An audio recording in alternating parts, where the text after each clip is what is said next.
E aí, terceirão, mais uma vez aqui a gente reunido. Revisãozinha de hoje, a nossa aula 8, falando sobre esse teórico, tá? Immanuel Kant, ou em especial, o criticismo. Só para te ver como é interessante essa nova mudança de percepção de conhecimento. Até antes, nós tínhamos duas formas de conhecer: razão e experiência, lembra? O que era razão? A gente vai fazer memória ao Platão e dizer o quê? Todo conhecimento, para Platão, ele é inato. Ou seja, você já detém do conhecimento absoluto, você tem tudo. A única coisa que você vai fazer só o quê? É relembrar aquilo que você já sabe. Ou seja, ideia igual conhecimento. Vamos lá se isso é verdade. Vampiro existe? Alguém vai dizer, claro que não, vampiro não existe, só em filmes. Mas vamos imaginar, se a ideia é realidade, então se você tem a ideia de vampiro na tua cabeça, dessa imagem, desse ser, ou dragão, ou dinossauro, se você tem a ideia, ela existe, correto? Então isso daí, tá? Era o racionalismo. Ideia, realidade. Vamos para o segundo momento, que depois vai fazer a gente entender por que Kant surge com essa novidade. Empirismo, experiência. Toda experiência é conhecimento. E para essa experiência ser conhecimento, tem que passar pelos 5 sentidos. Coisa bem simples. Você está andando aqui em Imperatriz, está em casa, aí de repente você vê alguém, você corre ao encontro dessa pessoa. Ah, é o fulano. Ah, desculpe, me enganei. Ou seja, se o teu sentido te enganou em relação àquela pessoa que você viu, então olha só, então nem toda experiência pode ser conhecimento. Então a gente percebe que está tendo um choque aí, entre razão, o racionalismo, experiência e empirismo, estão em choque, porque nenhuma das duas garante possibilidade para conhecer a totalidade.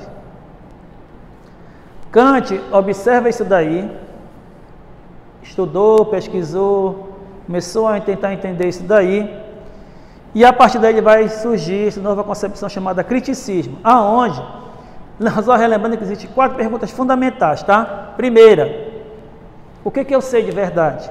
Vamos imaginar cada um de nós. O que nós sabemos de verdade? Ah, eu sei que aquilo que eu aprendi durante os anos de estudo, sala de aula, nos livros, meio de comunicação. Vamos imaginar que isso daí é um saber necessário, é tudo. Depois, o que eu tenho que fazer? Sei as coisas, aprendi as coisas, mas como é que eu vou fazer com todo esse meu saber? De que forma eu vou fazer isso daí? Como é que eu vou utilizar tanto conhecimento? Aonde? Em que local? Terceiro momento, o que eu posso esperar de todo o meu conhecimento, de tudo aquilo que eu fiz com conhecimento? O que eu posso esperar com tudo aquilo que eu sei? O que eu posso mudar? O que eu posso transformar? E, quarto momento, da quarta pergunta, quem sou eu? O que eu sou como pessoa? Homem, mulher, tenho conhecimento, e como é que eu vou lidar com isso daí? De que forma eu vou fazer isso acontecer? Tenho 4 perguntas fundamentais: saber, fazer, esperar e ser humano, tá? Como é que eu vou fazer isso daí? Porque nessas 4 perguntas vão surgir, tá? Como é que esse conhecimento acontece? Quais são as fontes do meu conhecimento? Química, física, matemática, história, filosofia, sociologia, português, literatura. Quais são essas fontes? Até onde eu vou conhecer tudo sobre a física, a matemática? Tem uma extensão para esse conhecimento todo ou existe um início, um meio e um fim? E quais são os meus limites para me conhecer as coisas? Eu posso conhecer a física até aqui? Ou posso ir além na física, na matemática, na história, na filosofia, na sociologia, na literatura? Porque fontes, a extensão, limites do meu conhecimento, eu tenho que tentar entender o quê? Qual é o conhecimento seguro que eu tenho hoje? O que é verdade para mim? O que é a verdade? Porque Quando Kant surge com esses questionamentos, ele quer saber de verdade qual é o conhecimento mais seguro, racionalismo, empirismo, qual é o mais seguro dos dois? A razão, a experiência, inato, experimento, qual é afinal dos dois é seguro? Lembra que a gente falou anteriormente? A ideia, realidade, dragão, ideia, sentidos, observação, qual dos dois está conhecendo de verdade? Por quê? Kant vai tentar evitar duas coisas perigosas para ele: o dogmatismo, que a gente chama de racionalismo, tá? E empirismo. Ou seja, razão e experiência, tá? Ele queria que os dois não chegassem nos extremos de dizer que só um é verdadeiro, tá? Ou dogmatismo, racionalismo, ou empirismo, tá? Por quê? Ele vai dizer que o conhecimento se dá de duas formas: ou de forma a priori, ou de forma a posteriori.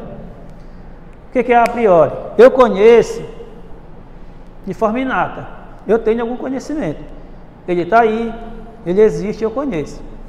Ou ele pode ser a posteriori, a experiência. Então a gente percebe que ele, para evitar um dogmatismo e um empirismo exacerbado, ele vai dizer o que para nós? Conhecimento se dá de duas formas: com ou sem a experiência eu conheço as coisas. E isso é interessante porque você tira aquela concepção que se tinha, e o conhecimento ou era de forma racionalista ou de forma empirista. E lembra que a gente percebeu que ambos podem acontecer momentos que não vão funcionar o conhecimento.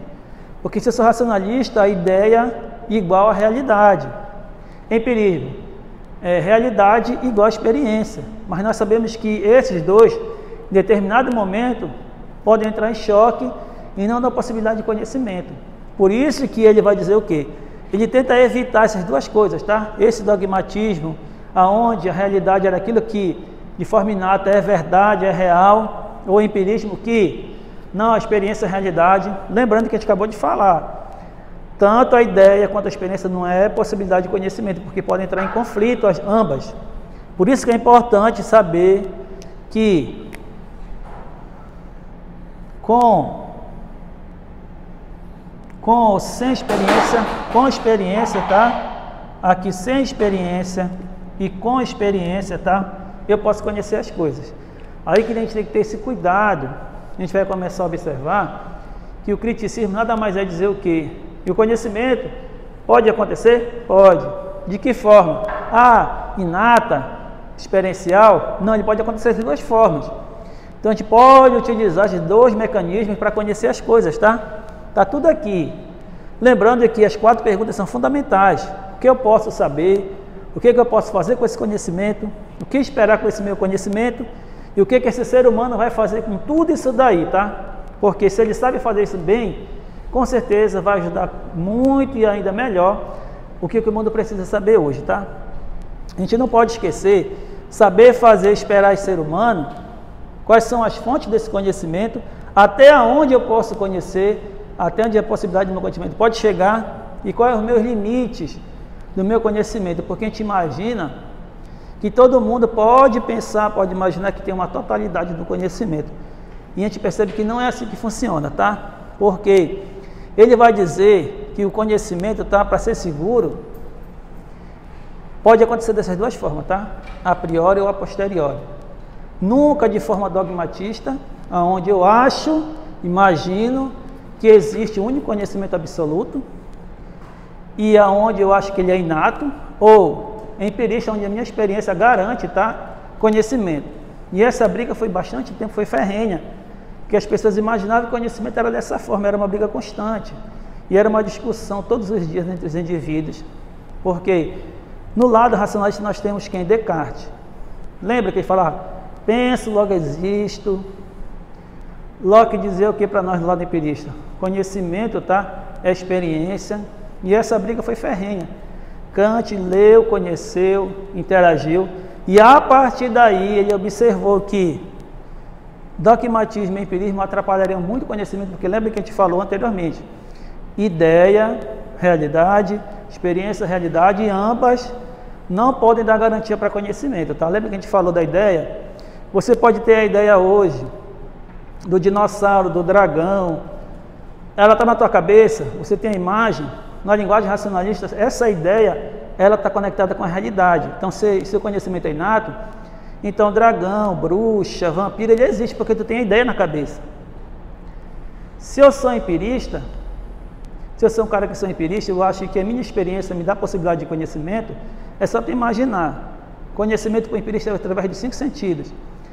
Se você se engana quando você vê alguém e percebe que não era aquele que você imaginava, então não é garantia, tá? Que os 5 sentidos, as tuas experiências possam te dar a conhecer a realidade. Por isso, esse evitar o dogmatismo e o empirismo de forma exacerbada, tá? Te impede de utilizar conhecimento a priori e a posteriori. Então, o homem vai conhecendo dessa forma. Cada experiência, cada ideia que você tem, nessa junção de ambas, te dá uma possibilidade do conhecimento. E é interessante porque a gente vai começar a entender as coisas. Porque tem pessoas, por exemplo, se você imaginar quem é um autodidata, como é que um cara que nunca foi para um banco de escola, não estudou, como é que ele sabe determinado tipo de coisa? Como é que ele sabe interagir, desenvolver esse processo todo, se ele nunca foi para uma sala de aula, nunca sentou, nunca interagiu? É isso que ele quer dizer. Se esse cara tem esse conhecimento de forma inata, então é a priori. E o cara, tá, de repente começou a conhecer línguas. O cara começou lá em casa a ler, pesquisar, desenvolveu, se tornou um poliglota. Como é que ele fez isso daí? Como é que ele tem uma facilidade muito grande para línguas? Consegue falar várias. Às vezes você está estudando seu inglês, seu espanhol, você tem dificuldade para uma única língua, e tem cara que já está na décima primeira língua estrangeira, e ele sabe isso de uma forma assim interessante. Por quê? A experiência dele, o escutar, através dos sentidos, observar tudo, ele desenvolve esse processo todo. A gente percebe que o conhecimento ele pode acontecer, ou de forma inata, ou através da experiência. É isso que ele chama atenção. Por isso, surge o criticismo com esse intuito, tá? De criticar um dogmatismo, racionalismo e um empirismo como base de conhecimento. Então aproveitem bastante, bons estudos e não esquecendo, máscarazinha e lavando as mãos. Valeu, galera, bom dia.